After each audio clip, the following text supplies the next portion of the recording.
नमस्कार, आप देख रहे हैं इंडिया न्यूज। आपके साथ मैं हूं शुभ्रा सुमन। किस्सा कुर्सी का में आपका स्वागत है और किस्सा कुर्सी का में आज उपचुनाव के नतीजे, जी हां, 13 राज्यों के उपचुनाव के नतीजे आज घोषित किए जाने हैं और उस पर पल पल की निगाह इंडिया न्यूज की रहेगी और हर अपडेट हम आप तक पहुंचाएंगे। बड़ी खबर इस वक्त की, 3 लोकसभा और 29 विधानसभा सीटों पर मतदान हुआ था और इन उपचुनाव के नतीजे आज आने वाले हैं, जिसकी हर अपडेट हम आप तक पहुंचाएंगे। सुबह 8 बजे से शुरू होने वाली है वोटों की गिनती। जी हां, 8 बज चुके हैं और अब से कुछ देर में वोटों की गिनती शुरू हो जाएगी।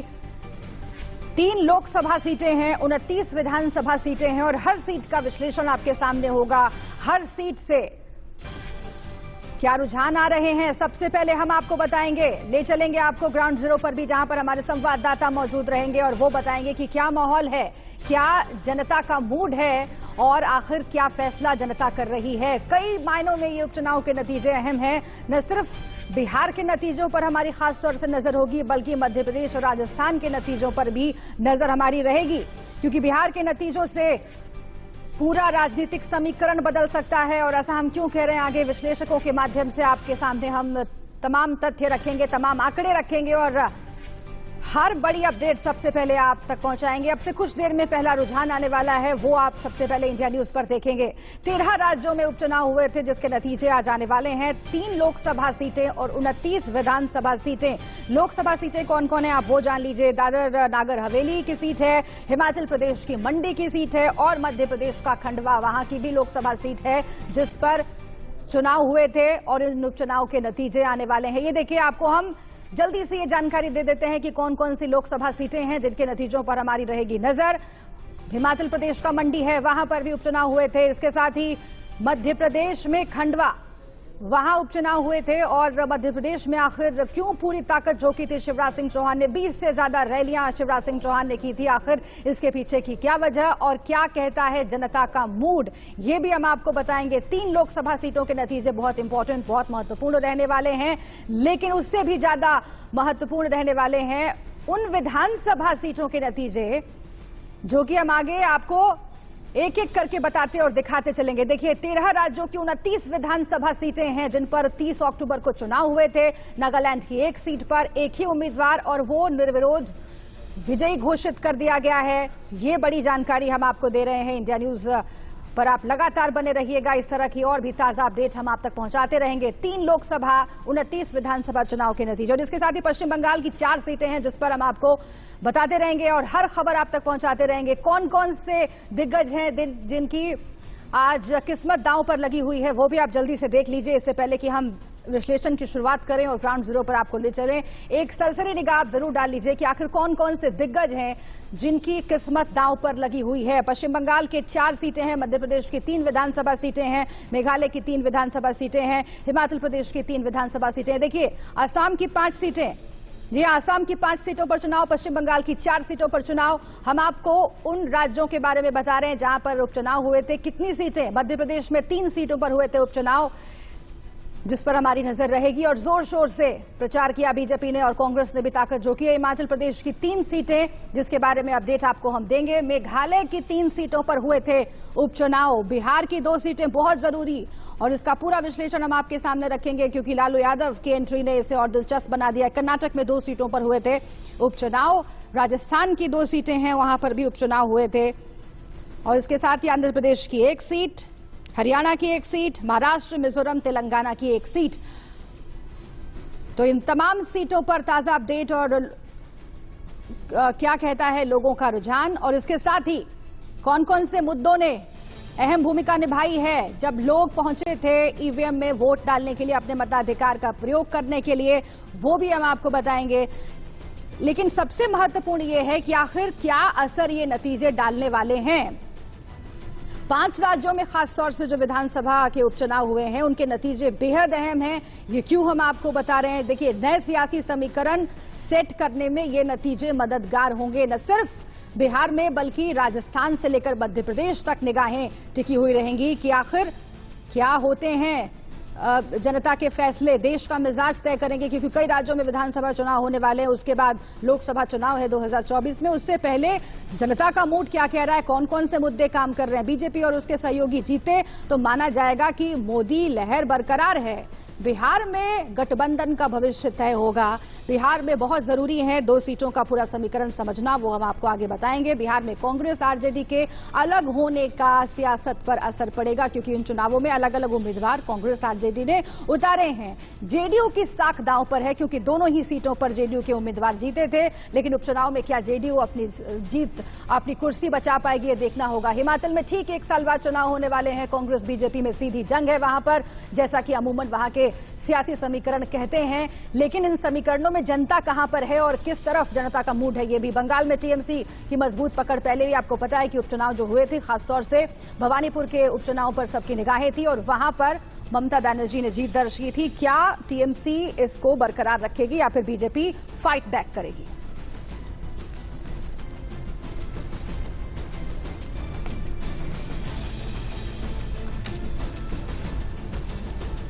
हमारे साथ इस वक्त कुछ खास मेहमान जुड़े हुए हैं, कुछ संवाददाता जुड़े हुए हैं। एक एक करके मैं सबके पास जाऊंगी। हमारे पास आपको बता दें कि खंडवा से अमित जायसवाल जुड़े हुए हैं, हमारे संवाददाता, और सूर्य मैथिल हमारे साथ हैं बीजेपी की ओर से। सूर्य मैथिल जी, आपका बहुत बहुत स्वागत है, आप रहिएगा। बहुत तरह की चर्चाएं आपसे करनी है, कई राज्यों को लेकर हम डिस्कस करेंगे, लेकिन सबसे पहले अमित जायसवाल, मैं आपका रुख करती हूं। खंडवा लोकसभा सीट पर आज चुनाव, वहां पर माफ कीजिए आज गिनती है, और वहां पर लोगों का मूड क्या कह रहा है? कौन कौन से जो मुद्दे हैं उन्होंने सबसे ज्यादा इंपॉर्टेंस रखी है, सबसे ज्यादा काम किया है जमीन पर, क्योंकि आपने इलेक्शन कवर किया, अब नतीजों का मौका है। सबसे खास बात यह है कि शिवराज सिंह चौहान ने खुद ताकत झोंकी है, इसलिए बीजेपी की साख दांव पर लगी हुई है। क्या मतगणना शुरू हो गई है अमित? जी शुभ्रा जी, खंडवा संसदीय क्षेत्र की बात करें तो अब से कुछ ही देर पहले खंडवा के कलेक्टर और जिला निर्वाचन अधिकारी अनय द्विवेदी ने अनाउंसमेंट किया है कि अब से कुछ ही देर में यहां पर पोस्टल बैलेट की गिनती शुरू होना है। इसके बाद 8:30 बजे से ईवीएम की गिनती शुरू हो जाएगी। खंडवा संसदीय क्षेत्र की बात करें तो यहां पर सबकी नजरें जमी हुई है। मध्य प्रदेश में एकमात्र खंडवा संसदीय क्षेत्र पर उपचुनाव हो रहा है और यहां पर सारे दिग्गजों की नजरें जमी हुई है। जैसा आपने बताया कि मुख्यमंत्री शिवराज सिंह चौहान लगातार यहां दौरे करते रहे। उपचुनाव की बात करें तो उन्होंने 20 से ज्यादा सभाएं खंडवा संसदीय क्षेत्र में की। इसके अलावा अगर पूर्व मुख्यमंत्री कमलनाथ की बात करें तो वे भी यहां 10 से अधिक सभाएं करते हैं। मध्य प्रदेश के मंत्री, जो भारतीय जनता पार्टी की सरकार है, उसके मंत्री जो है यहां पर एक एक मंत्री को एक एक विधानसभा की जिम्मेदारी भारतीय जनता पार्टी ने सौंप दी थी। कांग्रेस ने भी अपने पूर्व मंत्रियों को मैदान में उतारा था। तो खंडवा संसदीय क्षेत्र पर दिग्गजों का 1 महीने तक जमावड़ा रहा। मतदाता मौन है, मतदाता ने अपने मौन को ईवीएम में कैद कर दिया है और 8:30 बजे से ईवीएम के मतों की गिनती शुरू हो जाएगी। खंडवा संसदीय क्षेत्र का सरताज कौन बनेगा, ये अब से कुछ ही देर बाद सामने आने लगेगा। खंडवा संसदीय क्षेत्र की बात करें तो ये 4 जिलों की 8 विधानसभाओं से बना है। खंडवा, मांधाता और पंधाना, ये जो 3 ठीक है, मैं लौटती हूँ आपके पास और जानकारी के लिए। मैं लौटती हूँ आपके पास क्योंकि पहला रुझान आएगा, बहुत महत्वपूर्ण है। और आपने कहा कि शिवराज सिंह चौहान ने पूरी ताकत झोंकी है, लेकिन कांग्रेस पार्टी के लिए भी आगे की जंगों के लिए ये मुकाबला बहुत अहम है। और क्या वाकई कांग्रेस पार्टी जनता के बीच में फिर से एक बार विश्वास जगाने में कामयाब हो पाई है? मैं लौटूंगी आपके पास, लेकिन सूर्य मैथिल हमारे साथ जुड़ गए हैं, बीजेपी के नेता। सूर्य मैथिल जी, चूंकि मध्य प्रदेश से हमने शुरुआत की है, मध्य प्रदेश में हालांकि नतीजों का सरकार पर कुछ खास असर नहीं पड़ेगा, लेकिन मनोबल पर, सभी पार्टियों के मनोबल पर और सभी पार्टियों की तैयारियों पर इसका असर पड़ेगा, क्योंकि लिटमस टेस्ट की तरह इन चुनावों को देखा जा रहा है। इसी के बाद कई राज्यों में विधानसभा चुनाव है और फिर 2024 की जंग है। इसीलिए ये उपचुनाव बहुत महत्वपूर्ण है। लेकिन आपको फाइट हर जगह से मिल रही है, न सिर्फ मध्य प्रदेश हो, बिहार की तो बात ही लगे, उस पर हम बात बढ़ाएंगे। लेकिन उपचुनाव में जीतना बहुत इंपॉर्टेंट है अगर आपको आगे की जंगों में खुद को बनाए रखना है और खुद को ताकतवर रखना है। सूर्य मैथिल जी। धन्यवाद शुभ्रा जी। देखिए, अभी जो आपने कहा कि माननीय जो मुख्यमंत्री हैं शिवराज सिंह चौहान जी, उन्होंने बहुत सारी रैलियां की, तो वो मध्य प्रदेश के मुख्यमंत्री हैं और वो बहुत लोकप्रिय हैं और उनके ही राज्य में अगर उपचुनाव है तो वो वहां जाएंगे ही, इसमें तो कोई प्रश्न नहीं उठता है। और मैं आपको विश्वास दिलाता हूं कि जितनी सीटें हमने जीती थी पिछली बार इन बाईपोल इलेक्शन से पहले, हम उसमें इजाफा करेंगे और अन्य राज्यों में हमारा जो वोट बैंक है वो बढ़ेगा। आप पश्चिम बंगाल में भी देखिएगा, वहां पर भी भारतीय जनता पार्टी और अपना वोट बैंक जो है वो बढ़ाने जा रही है। ठीक है, हमारे साथ दो और खास मेहमान जुड़ गए हैं। हमारे साथ अजय उपाध्याय जुड़ गए हैं कांग्रेस पार्टी की ओर से, आपका बहुत बहुत स्वागत है। और इसके साथ ही आलोक मेहता जी भी हमारे साथ जुड़ गए हैं, एडिटोरियल डायरेक्टर इंडिया न्यूज। मैं आऊंगी आपके पास अजय उपाध्याय जी, लेकिन आलोक मेहता जी मैं आपसे एक ओवरऑल रिएक्शन चाहती हूं, क्योंकि अभी हम शुरुआत कर रहे हैं और रुझान आने बाकी हैं।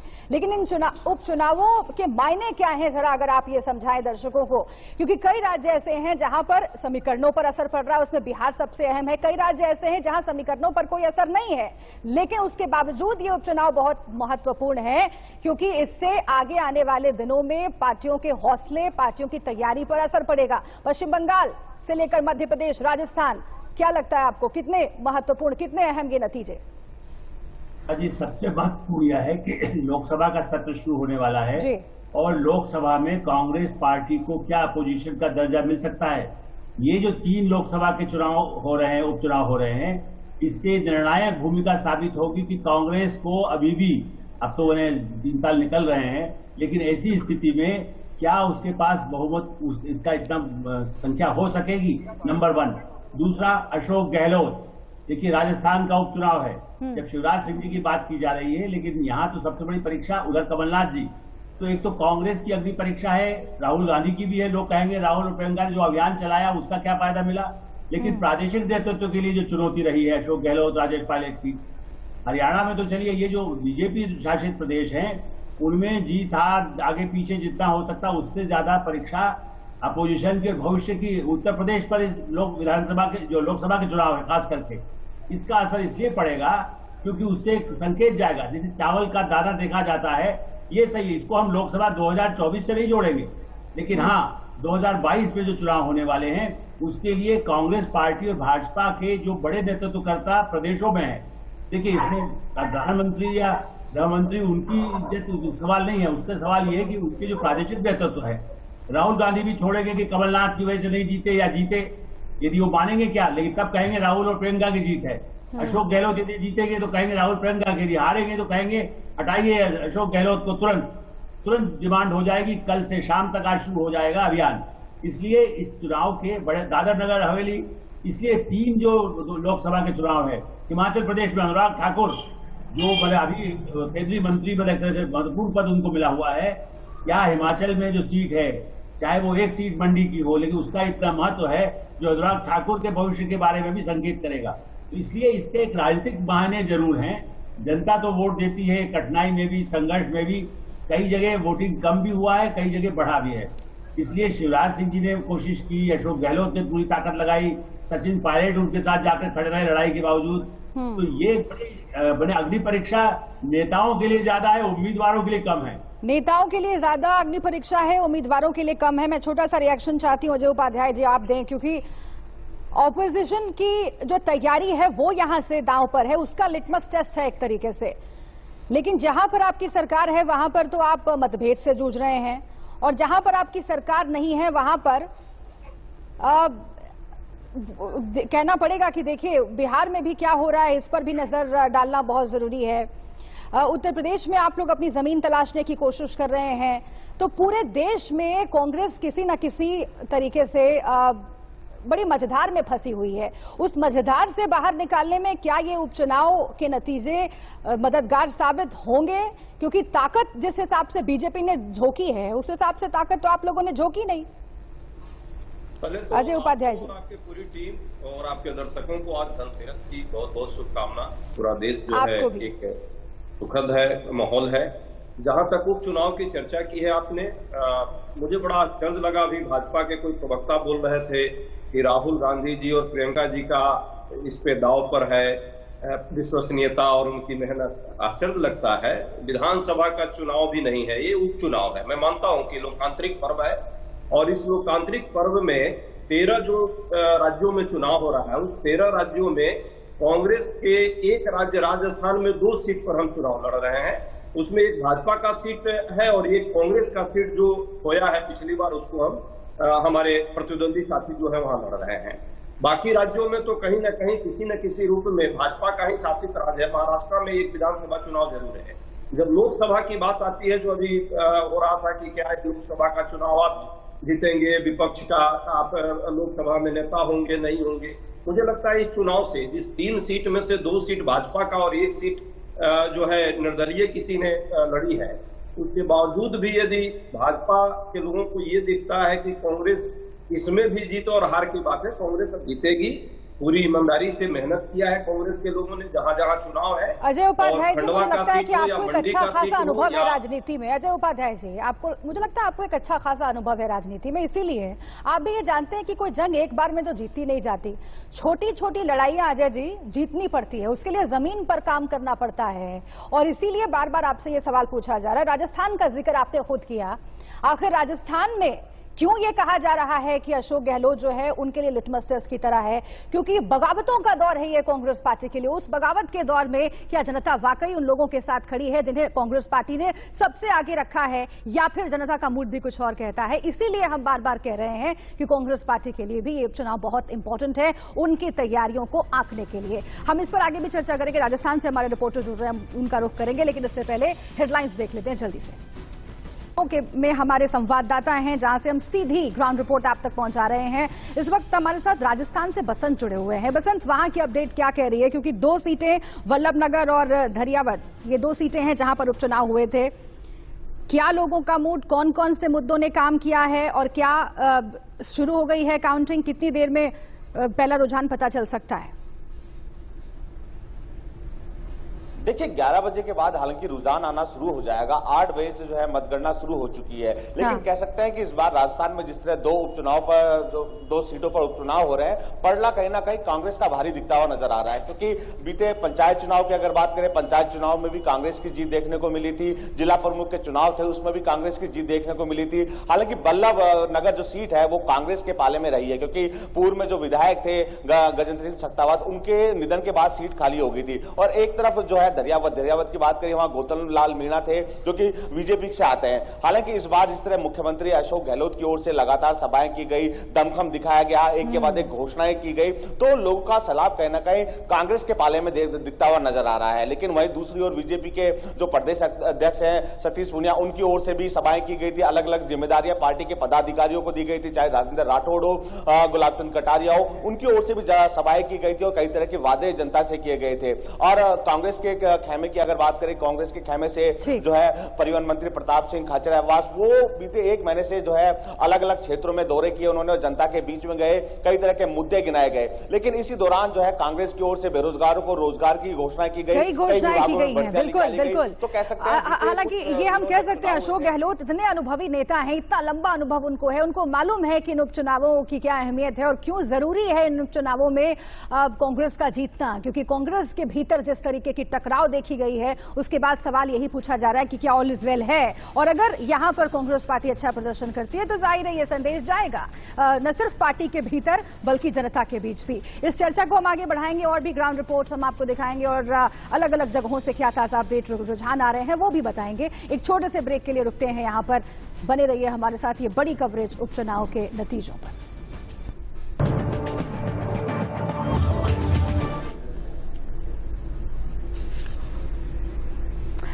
एक बड़ी खबर इस वक्त उपचुनाव से जुड़ी हुई आपको हम बता देते हैं। उपचुनाव के नतीजे आ जा रहे हैं, रुझान अब से कुछ देर में आने शुरू हो जाएंगे। इस बीच हिमाचल की 3 विधानसभा सीटों की गिनती शुरू हो गई है। हिमाचल की 1 लोकसभा सीट पर भी गिनती शुरू हो चुकी है। पहले पोस्टल बैलेट की गिनती हो रही है। कुल 13 मतदान केंद्रों पर वोटों की गिनती हो रही है। तो हिमाचल की 3 विधानसभा सीटों की गिनती शुरू हो गई है। इस वक्त की बड़ी खबर हम आपको बता रहे हैं। अलग अलग जगहों से हमारे संवाददाता भी मौजूद रहेंगे। पश्चिम बंगाल से लेकर राजस्थान, बिहार, क्या अपडेट है, हिमाचल प्रदेश में क्या कह रहा है जनता का मूड, ये सब आपको हम बताएंगे। हमारे साथ कुलभूषण जुड़े हुए हैं, हमारे संवाददाता भोपाल से, हम सीधे उनका रुख कर लेते हैं। इसके साथ ही आपको बता दें कि कौशिक दास बंगाल से भी जुड़ेंगे हमारे संवाददाता। लेकिन कुलभूषण, आपका रुख पहले करते हुए, खंडवा में लोकसभा के उपचुनाव हुए, इसके साथ ही विधानसभा की सीटें भी हैं जिसके लिए बीजेपी ने पूरा जोर लगाया है। कांग्रेस पार्टी के लिए भी पूरे देश की तरह मध्य प्रदेश में भी मतभेद एक समस्या रही है। इन सब के बीच इन उपचुनावों में कौन कौन से मुद्दे काम कर रहे हैं, क्योंकि विपक्ष जिन मुद्दों को उठा रहा है, सत्ता पक्ष के मुद्दे उनसे अलग हैं। 5 राज्यों में विधानसभा चुनाव भी होने वाले हैं। उससे पहले क्या मूड है जनता का और क्या तैयारियां पार्टियों की?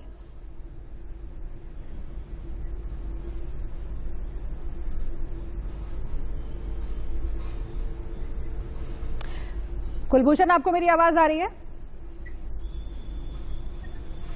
चलिए कुलभूषण के पास हम जाएंगे। कौशिक दास, अगर की 3 विधानसभा सीट, 1 लोकसभा सीट के परिणाम जो है अब से कुछ ही देर में आना शुरू हो जाएंगे। सबसे पहले पोस्टल बैलेट पेपर जो है उनकी यहाँ पे गिनती शुरू हो चुकी है।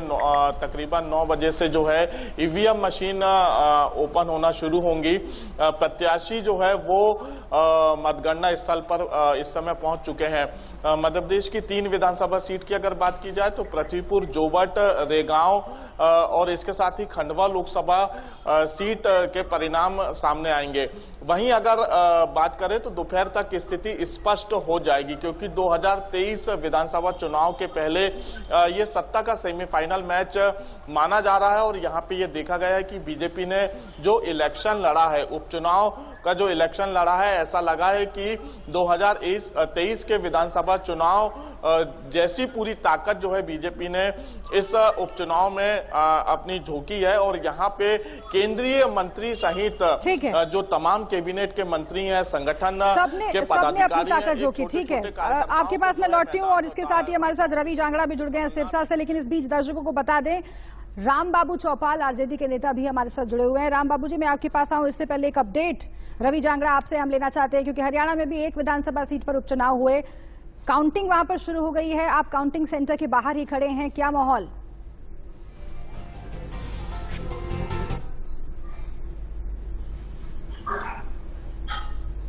जिले की एलनाबाद सीट का जिक्र करूं, जहां पर 19 प्रत्याशी चुनाव मैदान में हैं। चौधरी देवीलाल विश्वविद्यालय के जो अंबेडकर लॉ भवन के बाहर में इस वक्त मौजूद हूं, जहां पर जो है मतगणना केंद्र बनाया गया है। मतगणना केंद्र में क्योंकि 14 टेबल लगाई गई, 14 टेबल लगाई गई हैं, 16 राउंड होंगे। और क्योंकि 211 बूथ थे, 211 बूथों की जो है गिनती अब शुरू हो चुकी है। अगर मैं बात करूं, सबसे पहले पोस्टल बैलेट और बैलेट पेपर की गिनती यहां पर हो रही है। 1,51,000 मतदाता जो है उन्होंने मताधिकार का इस्तेमाल किया था, यानी 81.43% मतदाताओं ने अपने मताधिकार का इस्तेमाल किया था। और आज जो है 19 जो प्रत्याशी थे उनकी किस्मत चूंकि ईवीएम में कैद हुई थी, उसके नतीजे आज सामने आएंगे। पूरी तैयारियां, पूरे प्रबंध यहां पर माकूल इंतजाम किए गए थे। निर्वाचन महकमे की चाहे बात करें, पुलिस प्रशासन की बात करें, और नतीजे जो है आने थोड़ी देर में, अगर मैं बात करूं चंद मिनट के बाद रुझान आने भी शुरू होंगे। पोस्टल बैलेट जैसे रुझान आएंगे मैं आपके पास वापस लौटूंगी और भी जानकारी आपसे लेंगे। आप रहिएगा हमारे साथ, आप रहिएगा हमारे साथ। इस बीच राम बाबू चौपाल जी से मैं छोटा सा रिएक्शन लेना चाहती हूँ, क्योंकि बिहार की लड़ाई बहुत दिलचस्प है। बिहार में क्या है कि इन 2 सीटों से बहुत कुछ तय होना है। राजनीतिक समीकरण जो है वो बदलने वाले हैं, और इसीलिए अगर लालू यादव की एंट्री हो गई इन चुनाव प्रचार में, तो हम समझ सकते हैं कि कितना इंपॉर्टेंट ये पूरा प्रकरण रहने वाला है। और इन सब के बीच राम बाबू चौपाल जी, मैं आपसे जानना चाहती हूँ, पहले से ही क्यों आप लोग इस तरीके की बातें करने लगे? क्या आप लोगों को लग रहा है कि उस तरीके से जनता के बीच में पैठ नहीं बना पाए, इसलिए तेजस्वी यादव ट्वीट पर ट्वीट कर रहे हैं और ये कह रहे हैं कि देखिए नीतीश बाबू ऐसा कर रहे हैं, नीतीश बाबू वैसा कर रहे हैं, और चुनाव को प्रभावित करने की कोशिश कर रहे हैं? आखिर नतीजों से पहले इस तरीके की सुगबुगाहट, इस तरीके की आशंकाएं क्यों? जी नमस्कार। सबसे पहले मैं आपके चैनल के माध्यम से बिहार राज्य और देश के सभी दर्शक को मैं अपनी ओर से डॉक्टर राम बाबू चौपाल धन्यवाद करते हैं, नमस्कार करते हैं। जहाँ तक मैडम आपके प्रश्न जो है वह कहीं से ऐसा नहीं है हमारे नेता आशंका व्यक्त कर रहे हैं, बल्कि हमारे यहाँ जो मैं प्रभारी कुशेश्वर स्थान में था, यहाँ जो धन बल और सरकारी तंत्र का जो दुरुपयोग किया गया है, उसके आधार पर हमारे नेता का यह शंका जाहिर करना लाजमी है। चूंकि यहाँ आपने वीडियो वायरल सोशल मीडिया पर हम लोगों को मिला है कि पैसा का भरपूर पूरे क्षेत्र में पैसा बांटा जा रहा था, सरकारी कर्मचारी के द्वारा बांटा जा रहा है। चूंकि वीडियो जो वायरल है सोशल मीडिया पर, वह कहता है मैं ड्यूटी वाले लोग हूं, तो कहीं ना कहीं वो ड्यूटी सरकारी तंत्र को लगाकर दुरुपयोग किया है। जो सरकार अपनी शक्ति का करके हम ताकत से विपक्ष को कुचलना चाहता है, लोकतंत्र की हत्या करना चाहता है, तो ये लाजमी है। जो इस पर नतीजे अभी आए नहीं है, अभी तो पहला रुझान भी नहीं आया। राम बाबू जी, आपने लोकतंत्र की हत्या जैसा शब्द इस्तेमाल कर दिया, भारी भरकम आरोप लगाने लगे। लेकिन मुझे बताइए कि कुछ लोग तो ये कह रहे हैं कि आप चिट भी मेरी और पट भी मेरी वाली रणनीति पे चल रहे हैं कि अगर जीत गए तो वाहवाही हो जाएगी और अगर हार गए तो कहेंगे कि भाई देखिए ये खेल कर दिया था नीतीश बाबू ने। तो किसी एक साइड पर तो रहिए कि सब सही तरीके से हो रहा है या फिर वाकई गड़बड़ी हो रही है।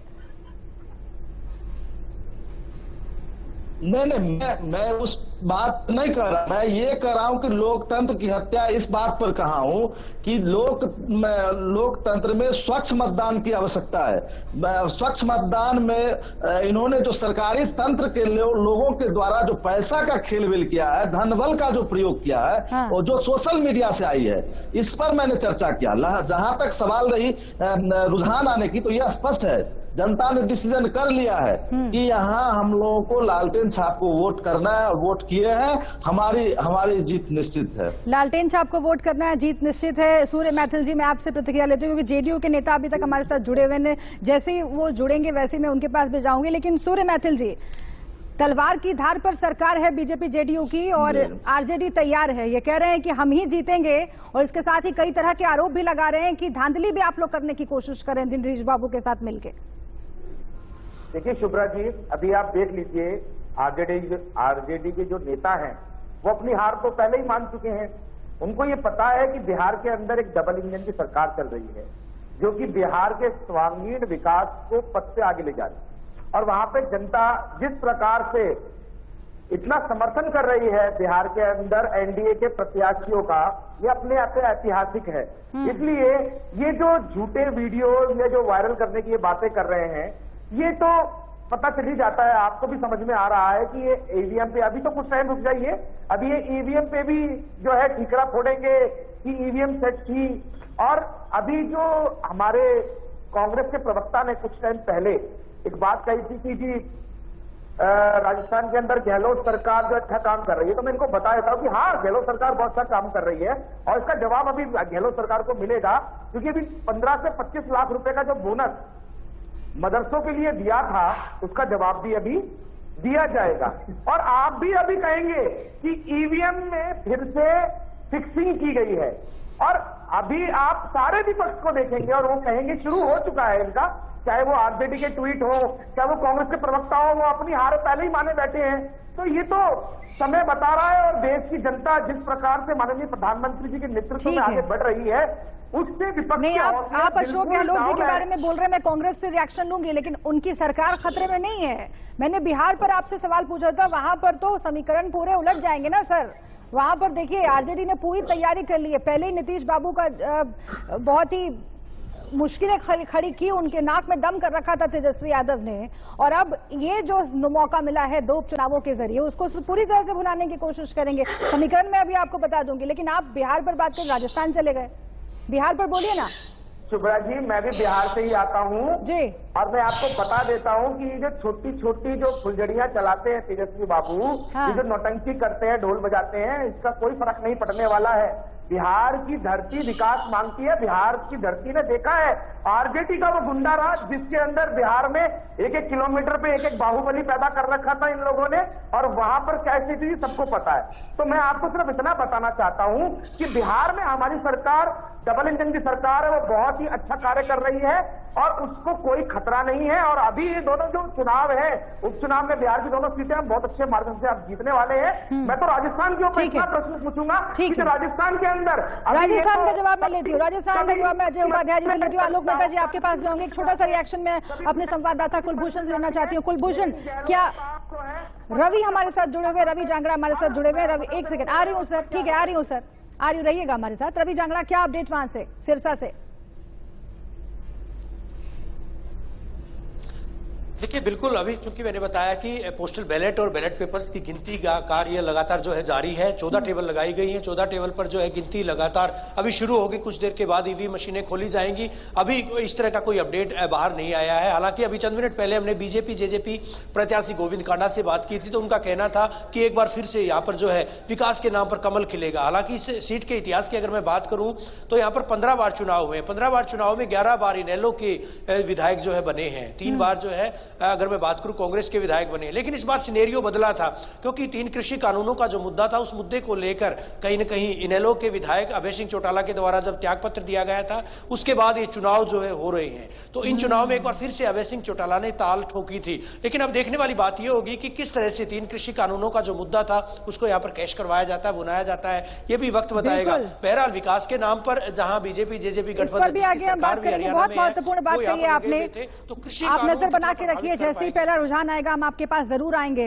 लेकिन कृषि कानूनों का मुद्दा, किसान आंदोलन का मुद्दा भी अभी बहुत ज्यादा चर्चा में है और कहा जा रहा है कि आगे जो विधानसभा चुनाव होने वाले हैं उसमें भी अहम मसला रहने वाला है। और बीजेपी को कई जगहों पर नुकसान की बात बताई जा रही है, बीजेपी इस बात से इनकार कर रही है। लेकिन इन उपचुनावों में क्या उनकी भी झलक मिलेगी, मैं इसके लिए आलोक जी के पास जाऊंगी। लेकिन एक रिएक्शन छोटा सा अजय उपाध्याय आपसे लेना चाहती हूं, क्योंकि राजस्थान को लेकर बहुत सारी बातें कही हैं यहां पर बीजेपी के प्रवक्ता सूर्य मैथिल जी ने।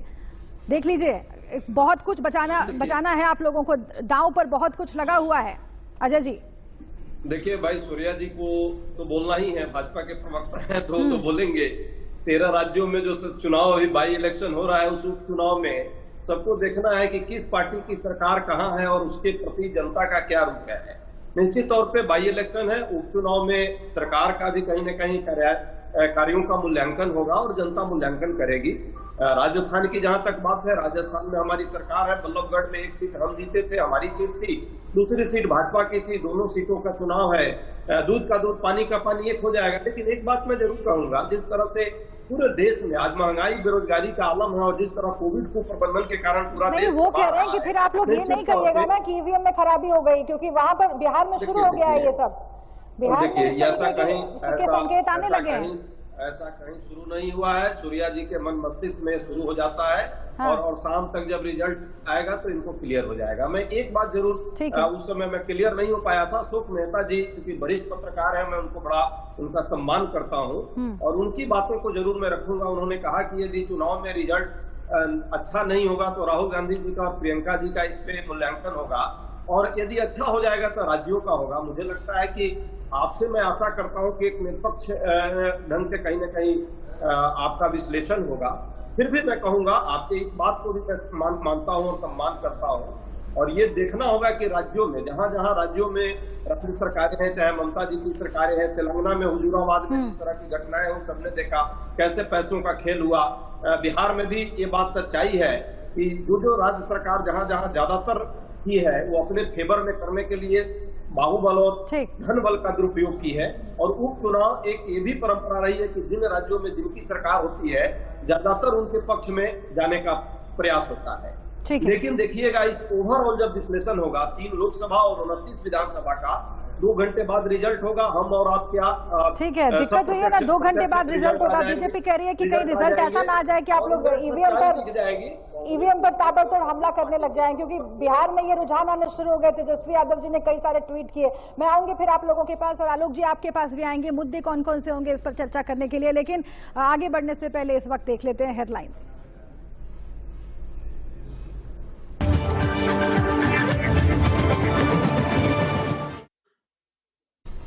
उपचुनावों के नतीजे आ जा रहे हैं। सुबह 8 बजे से ही काउंटिंग शुरू हो गई है और हम धीरे धीरे हर अपडेट आप तक पहुंचा रहे हैं। रुझान जैसे ही पहला आएगा हम सबसे पहले आप तक पहुंचाएंगे, क्योंकि कई महत्वपूर्ण सीटें हैं विधानसभा की, खास तौर से जिस पर उपचुनाव हुए हैं। और इस चर्चा को आगे बढ़ाते हुए मैं सीधा रुख आलोक जी आपका करना चाहती हूँ। अलग अलग राज्यों के समीकरणों पर तो हम चर्चा कर ही रहे हैं, लेकिन खासतौर से अगर हम मुद्दों की बात करें, कौन कौन से मुद्दे जनता के जहन में हैं इस वक्त, वो ये भी तय करेंगे कि आगे आने वाले विधानसभा चुनाव में भी क्या वो मुद्दे हावी रहेंगे। खासतौर से 2 मसलों का जिक्र मैं करना चाहती हूँ। एक तो किसान आंदोलन, जो कि बहुत ज्यादा चर्चा में रहा है और अभी भी चेतावनी दे दी है राकेश टिकैत ने 26 तारीख तक की। क्या किसान आंदोलन भी कहीं ना कहीं इन मुद्दों में शामिल रहेगा। और महंगाई का मुद्दा बहुत बड़ा है क्योंकि बेतहाशा पेट्रोल डीजल एलपीजी के दाम बढ़े हैं। उपचुनाव के मुद्दे अलग होते हैं आलोक जी, लेकिन फिर भी आपको लगता है कि इनकी झलक दिखेगी इन चुनावों में? निश्चित रूप से, खास करके हरियाणा, जिसके आप बिल्कुल हमारे पड़ोस में है और इंडिया न्यूज का भी वहां बहुत बड़ा नेटवर्क है। आप वहां देखें कि हरियाणा से एक संकेत जाएगा और इसकी तरह मध्य प्रदेश भी सबसे बड़ा कृषि के क्षेत्र की दृष्टि से जहां माना जाता है, क्या वहां पर किसानों के मुद्दे पर भाजपा को कितना समर्थन मिलता है? क्योंकि आप और हम भविष्यवाणी नहीं कर रहे, मैं इस बात से सहमत हूँ कि भाई राहुल गांधी, उनकी प्रतिष्ठा इसलिए है कि आज वो आरजेडी के साथ समझौता, बिहार में भी तो किसान है बहुत बड़ा, वहां पर तो और कोई उद्योगीकरण ज्यादा अभी तक हुआ नहीं है। ऐसी स्थिति में क्या वहां पर किसानों का असर है? क्योंकि हम आप बाहर से चर्चा करने में भाजपा तो दावा करती है और काफी हद तक ये होता भी है कि वो आंदोलन वहां नहीं दिखाई देता, महाराष्ट्र में, बिहार में या मध्य प्रदेश में उतने बड़े पैमाने पर नहीं दिखता है जो दिल्ली के आसपास दिखता है। इसलिए किसानों का मुद्दा और महंगाई, देखिए जो शहरी क्षेत्र है जैसे खंडवा है, जो शहर उनकी जो ग्रामीण क्षेत्र है उनका तो उससे पता चलेगा कितना समर्थन मिलता है, लेकिन जो शहरी क्षेत्र है उनमें महंगाई एक बहुत बड़ा मुद्दा है। भाजपा के लिए संकट इस बात का है कि चुनाव में उत्तर प्रदेश में भी शहरों में भाजपा का प्रभाव माना जाता था, लेकिन वहां पर अखिलेश यादव को दिक्कत आती है, तेजस्वी यादव को दिक्कत आती है बिहार में। ऐसी स्थिति में ये परीक्षा कई दृष्टि से मुद्दों को लेकर के बहुत महत्वपूर्ण है। कोरोना संकट तो लगभग एक तरह से टल गया है, अभी भी चुनौती है, लेकिन इससे ज्यादा महंगाई और किसान आंदोलन, जिसको प्रतिपक्ष लगता है कि बस बिल्कुल थाली में अभी चुनाव में रिजल्ट आने वाले, इसलिए भविष्यवाणी न भी करे, लेकिन ये तो मानेंगे कि जो तश्तरी में किसकी तरफ जाती है, ये जिसमें रखा हुआ जो मिठाई है, खास करके लोकसभा उपचुनाव की, जिससे कि वो देश भर में कह सके कि हमारा समर्थन अधिक है, बीजेपी का हो या कांग्रेस का हो, इन दोनों की प्रतिष्ठा इन उपचुनाव में निश्चित रूप से है, जिसका असर 2022 में तो होना ही है। हालांकि हार और जीत का अलग अलग विश्लेषण करने में पार्टियां माहिर होती हैं और उनके नियम भी अलग अलग हो जाते हैं हार और जीत का विश्लेषण करने में, लेकिन फिर भी अगर वाकई बीजेपी के लिए अच्छी खबर इन उपचुनावों से आती है तो ये जरूर कहा जाएगा बीजेपी की तरफ से कि जनता का सेंटिमेंट उनके साथ है। लेकिन अगर विपक्ष के लिए कामयाबी हाथ लगती है तो महंगाई और किसान आंदोलन जैसे मसले और बड़े हो सकते हैं। एक छोटे से ब्रेक के लिए हम यहाँ पर रुक रहे हैं, ये चर्चा लगातार जारी है, हर अपडेट हम आपको हर सीट से पहुंचा रहे हैं। एक छोटे से ब्रेक के बाद वापस लौट रहे हैं, आप रहिए इंडिया न्यूज के साथ।